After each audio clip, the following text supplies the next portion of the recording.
Olá pessoal, estamos aqui de volta para dar continuidade ao nosso tempo de estudo na série Obras e Fruto, Obras da Carne, Fruto do Espírito. Se você ainda não conhece essa série, não perca tempo, procura aí na playlist do nosso canal.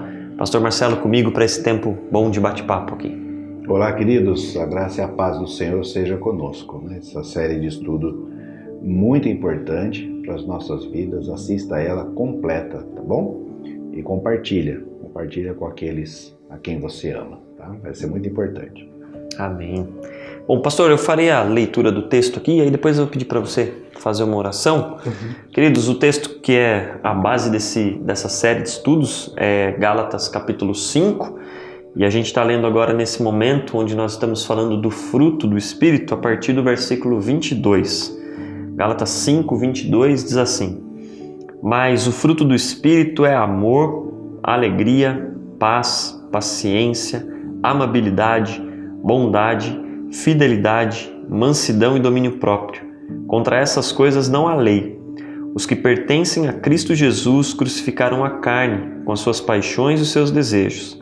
Se vivemos pelo Espírito, andemos também pelo Espírito. Amém. Amém. Texto maravilhoso da Palavra de Deus. Pastor, ora pra gente. Vamos lá. Pai querido e bendito, em nome de Jesus, obrigado, Deus, por esse tempo em que nos encontramos para meditar na Tua Palavra, Deus. Ilumina-nos, melhora o nosso entendimento, quebranta o nosso coração para que tenhamos o desejo, Deus, de viver essa Palavra maravilhosa, em nome de Jesus Cristo. Amém. Amém, Senhor. Pastor, a gente está caminhando aí nos últimos encontros, últimos vídeos, falando sobre o fruto do Espírito. Vamos frisar o, porque é um fruto, né? A gente já falou um pouco sobre isso, é importante lembrar que o fruto do Espírito ele é completo, né? Ele possui todas as características das quais a gente vem conversando, ele não é manco, ele não falta pedaço.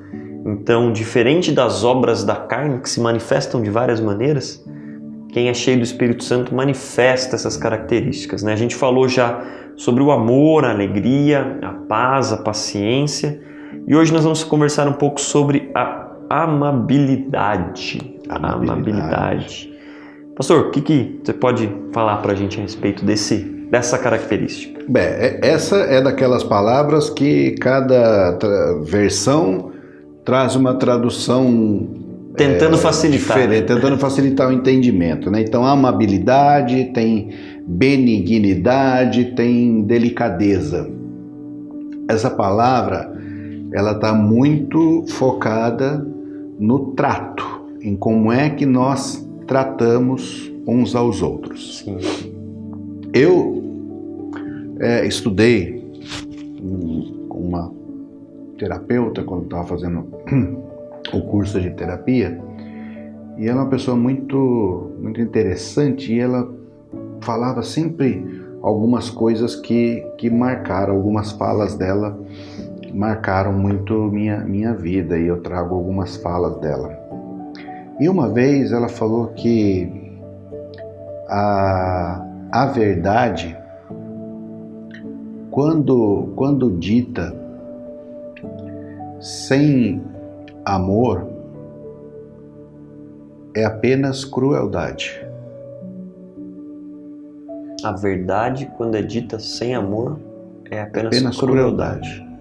Que o fato de nós estarmos falando algo que seja verdadeiro para alguém não nos dá o direito de ser cruel.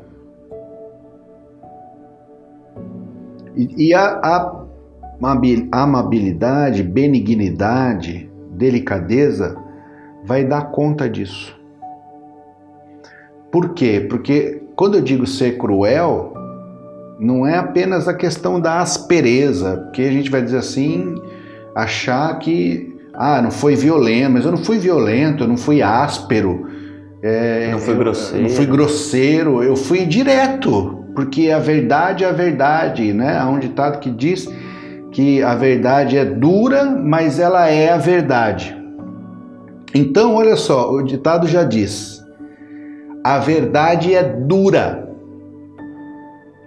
Se a verdade por si só é dura, e eu acrescentar mais dureza ao dizer a verdade que é dura, eu me torno cruel.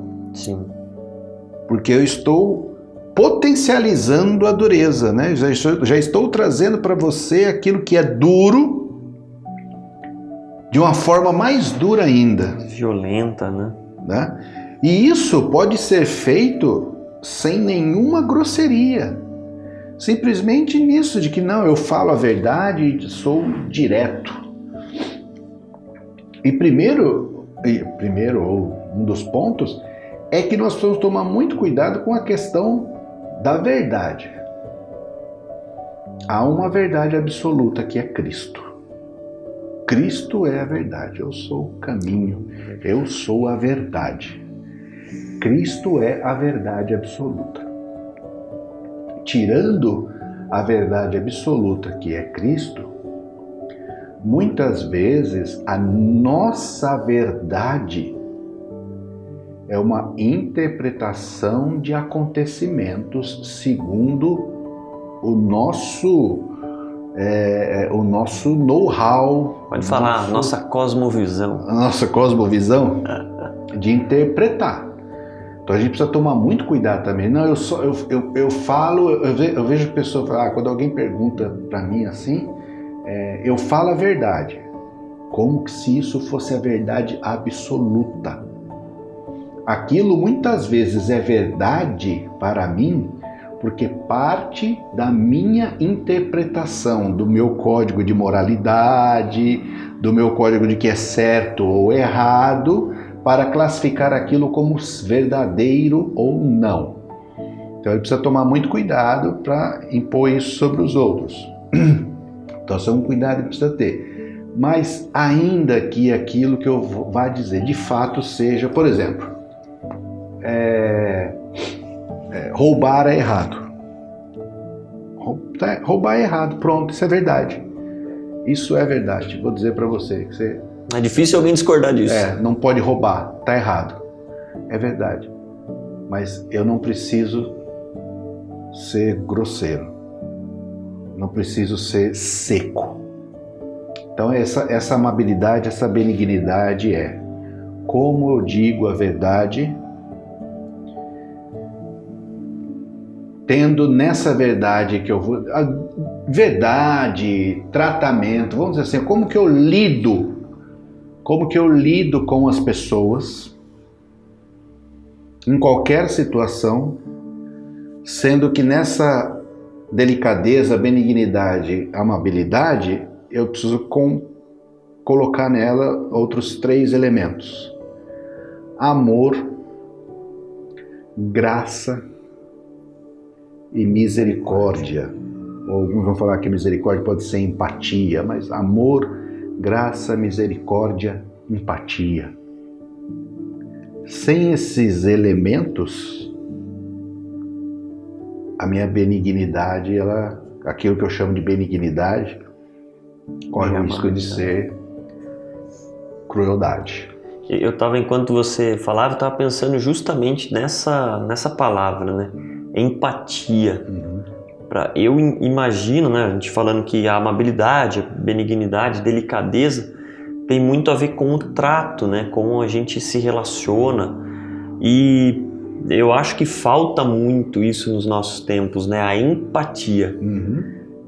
A capacidade de olhar a partir do ponto de vista do outro, como que o outro vai receber a minha atitude em relação a ele, né? A gente falou bastante da verdade, né, como eu receberia essa verdade interpretada da forma que né? Quando a gente falou sobre as obras da carne, né? Eu puxei até no texto aqui, lá no versículo 20, ele começa a falar de algumas atitudes, algumas obras da carne, né? Que estão muito relacionadas com a questão da vivência social, né? Do relacionamento. A discórdia, as facções, as dissensões, né, as divisões, ou seja, as coisas que eu faço, as coisas que eu falo, a forma com que eu trato as pessoas, o que ela causa? Eu posso contar uma verdade dura para alguém e ganhar um amigo? Ou posso fazer isso e criar uma inimizade, criar uma divisão, dividir uma família, dividir um grupo? E a gente vive isso hoje nos nossos dias de uma forma tão potencializada, Meu Deus do céu. tão clara, tão óbvia, que se tornou quase difícil de entender que isso está acontecendo. É tão comum a gente ver amizades se acabando por discordar de uma ou de outra coisa, por verdades, né? As inúmeras verdades possíveis. As pessoas estão usando a expressão "a minha verdade". A minha verdade. As pessoas estão usando Sim. essa expressão. E com isso, vivendo algo que é totalmente o oposto, né? Se a amabilidade, a delicadeza no trato é fruto do Espírito, tudo que é contrário a isso, né? Tudo que vai causar divisão, inimizades, divisões em grupos, tudo isso é obra da carne, é isso que a gente precisa compreender na nossa atitude, no nosso dia a dia. A gente pode pensar em inúmeros exemplos, mas eu imagino que cada um de nós, cada personalidade vai ter isso afetado numa situação, né? Trazendo assim para exemplos bem do cotidiano mesmo, provocar por causa do jogo do futebol, provocar por causa do político, a forma com que eu posso acreditar, cara, a gente tá falando aqui de futebol, de política, eu posso ter minha ideologia, minhas paixões, minhas crenças, e conviver com pessoas que pensam o oposto disso. Aí está a amabilidade, aí está a delicadeza, né? Não é só ficar com os iguais, com que pensam igual, porque assim é fácil de viver, assim é fácil de amar. Mas quando a Bíblia nos fala dessa característica, né, de oferecer o amor, é oferecer essas coisas a quem é diferente, a quem pensa diferente e até ao inimigo, né? Aliás, Jesus disse, né? Se você amar somente a quem te ama, tá fazendo mais que obrigação, né? Qual que é a vantagem disso, se você amar somente a quem te ama? Né? Eu acho que um ponto interessante assim dessa questão da amabilidade é a gente responder a seguinte pergunta, Samuel. Eu seria amigo de uma pessoa se ela me tratasse da maneira como eu a trato? É uma bela reflexão. Se surgisse na minha vida uma pessoa que me tratasse... Estou falando referente a esse assunto aqui, né? Que aí alguém pode dizer, não, eu sou duro, mas eu sou fiel, eu sou honesto. Hoje nós estamos falando sobre amabilidade, né? O tema não estamos falando sobre honestidade, estamos falando sobre amabilidade, benignidade. Então, a maneira como a gente trata, a maneira como a gente lida com o contraditório, a maneira como a gente lida com o diferente, a maneira como a gente lida com o contrário. Eu seria amigo de alguém se essa pessoa lidasse comigo naquilo que é diferente, naquilo que é contrário, se ela lidasse comigo da maneira como eu lido com ela. Eu acho que essa é uma reflexão interessante da gente fazer. Sim. E você falando sobre isso, eu confesso que eu pensei pouco. Acho que eu não me lembro de uma situação que eu me coloquei nessa condição.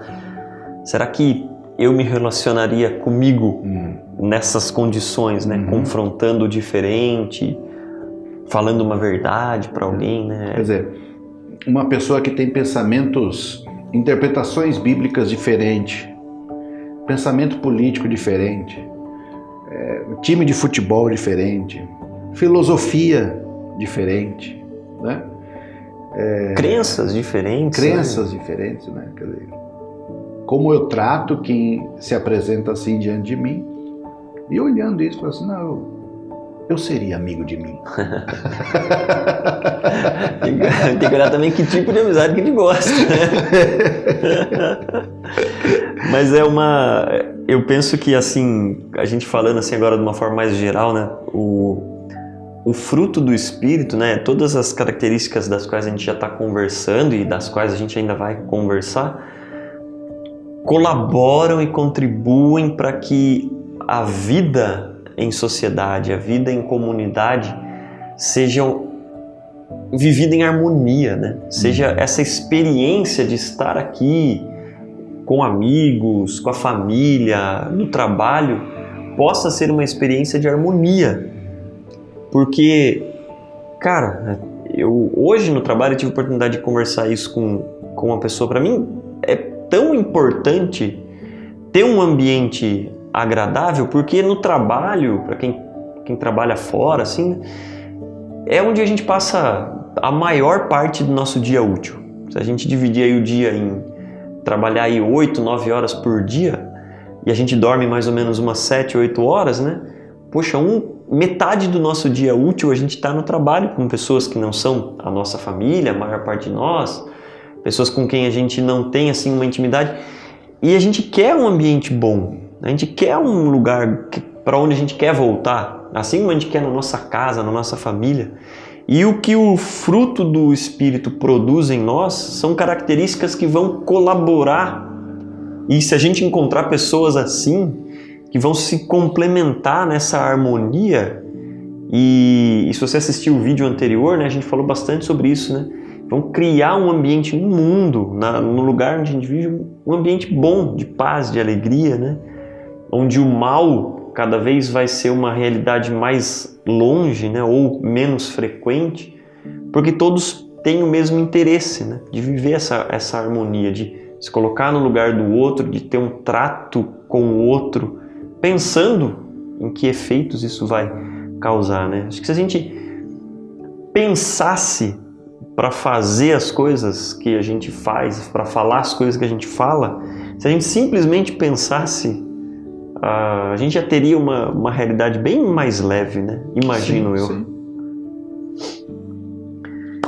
Podemos encerrar por aqui, pastor? A gente vai continuar tratando nos próximos estudos, né? Temos mais alguns pontos ainda para completar o que Paulo fala aqui em Gálatas sobre o fruto do Espírito, mas o que nós tínhamos para conversar sobre isso hoje, que tenha abençoado você, que tenha sido algo bom e mais do que tudo, né? Mais do que chegar aqui e ensinar um monte de coisa para você, o que a gente quer provocar, no mínimo, é a reflexão, que a gente pense mais sobre essas coisas, né? Que esse texto que a gente está caminhando tão tranquilamente sobre ele possa ser algo que a gente viva, né? Que a gente busque viver.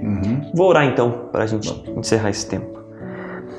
Santo Deus, nós te agradecemos mais uma vez, ó Deus, pela oportunidade de conhecer a Tua Palavra, de poder ler, ó Deus, e aprender dela. Eu clamo, Deus, que o Espírito Santo age em nosso coração, fazendo com que essa palavra se torne uma realidade em nossas vidas, Pai. Amém, Jesus. E que, muito mais do que as palavras, ó Deus, as pessoas ao nosso redor sejam testemunho de que o Espírito Santo age em nós e que elas possam desfrutar do fruto do Espírito em nossas vidas, Pai. Amém, é isso que nós clamamos ao Senhor, em nome de Jesus. Amém. Amém, Jesus. Obrigado, pessoal. Esperamos você no próximo vídeo. Irmãos, Deus nos abençoe, queridos. Até o próximo encontro.